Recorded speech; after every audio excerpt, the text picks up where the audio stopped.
ng tao. Napakasimple. Inimbitahan ka o nag-imbita ka ng tao, papuntahin mo, pakainin mo, pauwiin mo.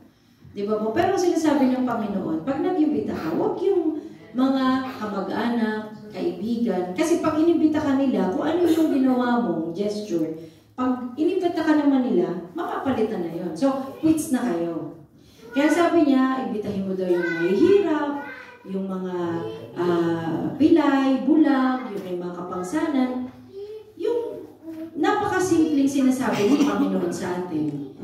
Hindi natin nakikita yung pinaka-buod ng kanya o yung pinaka-puso ng sinasabi ng Panginoon.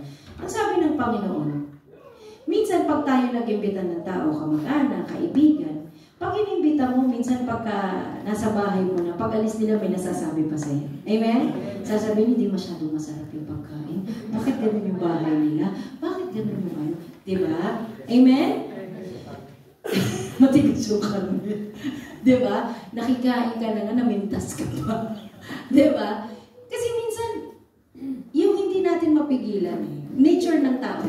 Amen? Pag masarap na mo, yung sarap nila. Diba? Tapos may baong ka pa pag uwi mo. Diba? Tapos pag inikita ka naman nila, dahil maganda yung pinakita mo, gusto nila higitan yung ginawa mo.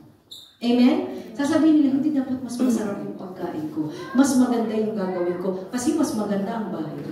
Amen? Sometimes, yung gesture na ganun, hindi na-appreciate ng iba. Pero ang sabi ng Panginoon, ang makaka-appreciate niyan, yung mga taong nangangarap na makakain ng maayos na pagkain sa araw-araw. Amen?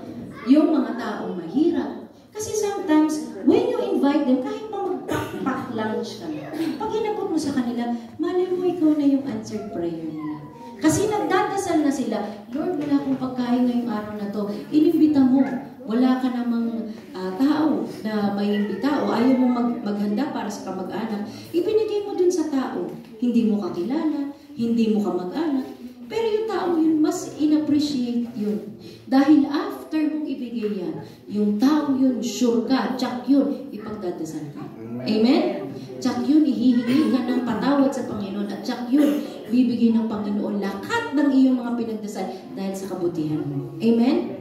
Kaya minsan, yung gestures of giving away, it's not only giving away, but you give part of yourself to other people. Pag nagbigay kasi, ikaw, hindi yung basta lang nagbigay ka, salamat po, goodbye, salamat po. When you give part of yourself. You give part of who you are.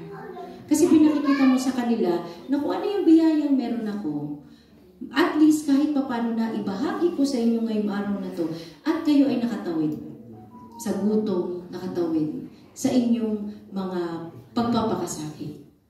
Amen? So sometimes, mas masarap maging answered prayer, no? Ng tao.